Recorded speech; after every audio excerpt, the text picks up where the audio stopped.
exposição do livro de Gênesis. Abram suas Bíblias, deixem elas abertas, em Gênesis capítulo 41. Gênesis capítulo 41. Hoje nós temos a visita do nosso irmão Kevin, Deus abençoe. Bom.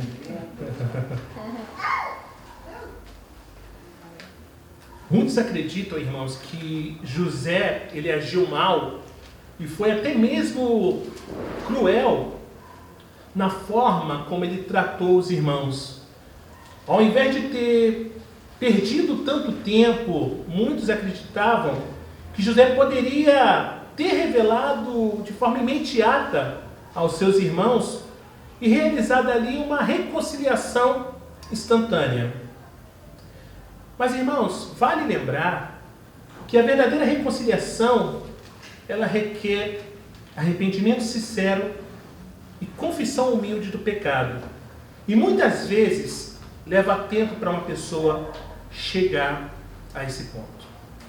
Acredito que José tratou com os irmãos de maneira paciente, amorosa e sábia.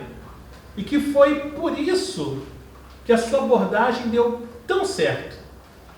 Deus precisava conduzir os irmãos de José a um ponto em que admitissem as coisas perversas que haviam feito ao irmão e ao pai. O arrependimento superficial leva a uma falsa reconciliação. Trata-se apenas de uma trégua instável. E do ponto de vista humano, José teria ficado feliz com uma reconciliação instantânea, porque poderia ter visto logo o pai e o irmão, Benjamim. Contudo, porém, como um médico habilidoso, José ele foi paciente. E essa é uma das características que nos faltam. Paciência. Não é não, seu José? Falta hoje em dia para nós, principalmente para os mais novos, paciência. José falou e agiu de modo que os pensamentos ocultos no coração de seus irmãos foram revelados a Deus e, finalmente, conduziram-nos ao verdadeiro arrependimento. E depois dos 7 anos prometidos de fartura, vieram os anos de fome sobre o Oriente Médio. Porém, graças a José, no Egito havia abundância de grãos. Deus havia enviado José adiante para preservar a vida de sua família, de modo que um dia a nação de Israel pudesse dar ao mundo Cristo Jesus, o pão da vida.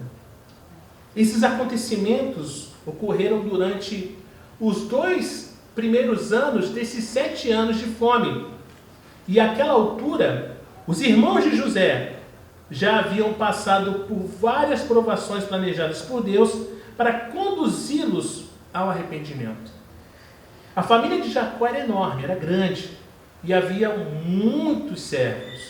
Como a escassez de comida persistia, se tornou cada vez mais difícil alimentá-los. Sem dúvida, tanto os irmãos quanto o pai sabiam que havia grãos no Egito, mas não falavam sobre o assunto. E Jacó lhe percebeu que havia uma atitude estranha dos filhos e perguntou: por que estáis aí a olhar uns para os outros?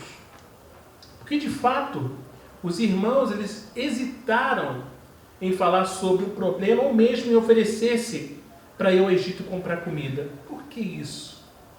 Um dos motivos era a jornada para o Egito. Era uma viagem muito longa, 375 a 450 quilômetros.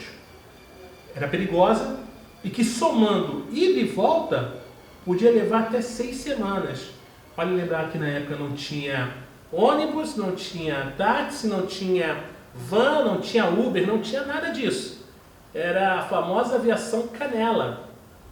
E mesmo chegando ao Egito, não tinham como saber ao certo se seriam bem recebidos por lá.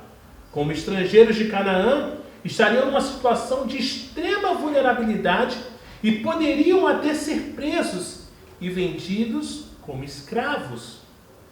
Se isso acontecesse aos filhos de Jacó, quem cuidaria de suas famílias e de seu pai idoso?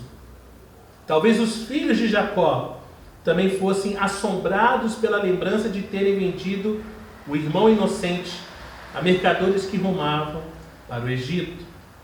E esse ato de total perversidade havia sido cometido fazia mais de 30 anos. E àquela altura, tinham certeza de que José estava morto. Mas não haviam esquecido a cena de José clamando em sua angústia. 30 anos se passaram, eles não esqueceram. Talvez remorso, dor na consciência.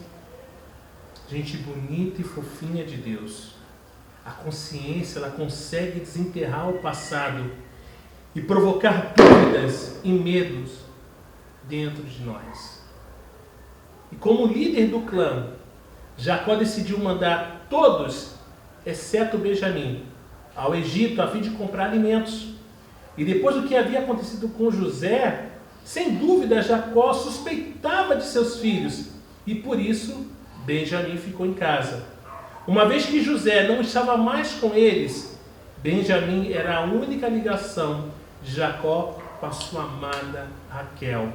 E o velho pai não estava disposto a perder o segundo de seus 2 filhos prediletos.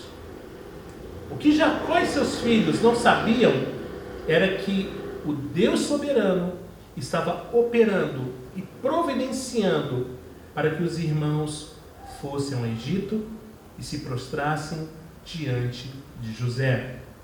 A fim de realizar seus propósitos divinos, o Senhor pode usar uma época de fome, um rapto, um concurso de beleza no palácio real, uma morte súbita, um sonho, uma peste e até um censo do governo.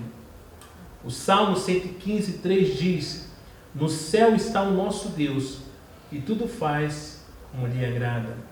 Vamos ler, depois dessa pequena introdução, Gênesis capítulo 42,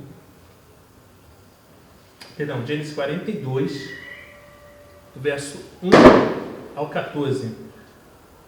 Gênesis 42, do verso 1 ao 14.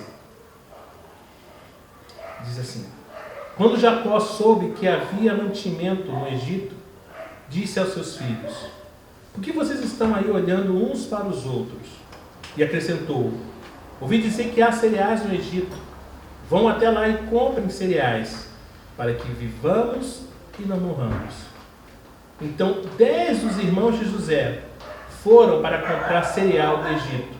Mas Jacó não enviou Benjamim, o irmão de José, na companhia dos irmãos, porque dizia: e se acontecer algum desastre?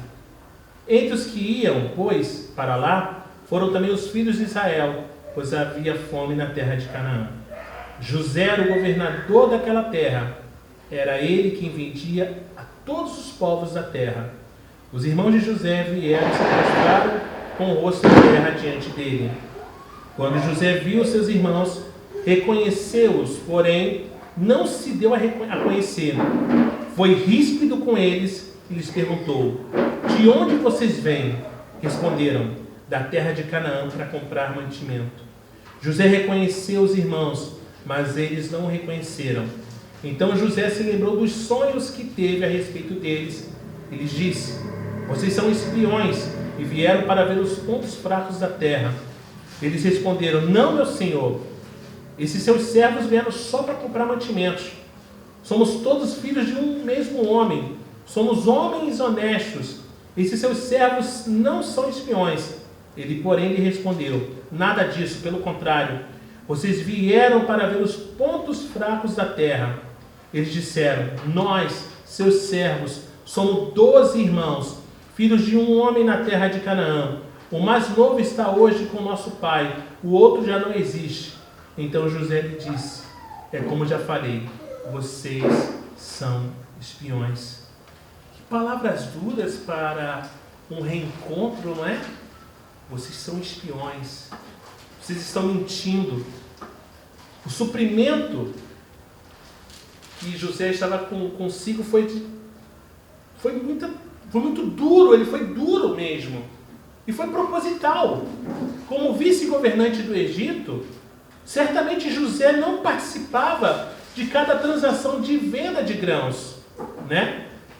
Pois tinha muitos compromissos importantes. Além disso, o suprimento de comida se encontrava armazenado, como eu falei semana passada, em várias cidades, como lemos em Gênesis 41 semana passada, né?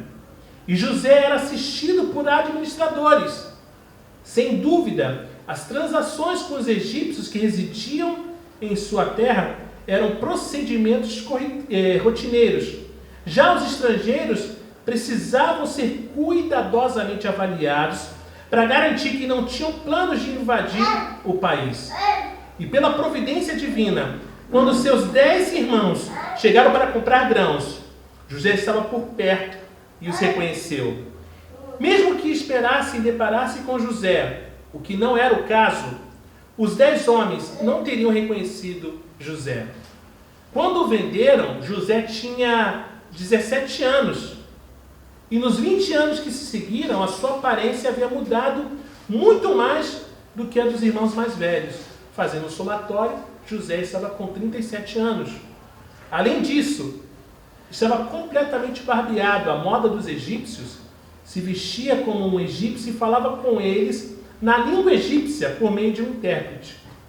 E quando os 10 homens se curvaram diante dele, José soube que o Deus fiel estava começando a cumprir as promessas que lhe havia revelado em seus 2 sonhos. Vocês lembram de Gênesis 37? Deve ter sido muito difícil para José controlar o tsunami de emoções enquanto se dirigia a eles com aspereza, com dureza, porque o desejo dele, provavelmente, era o de falar com eles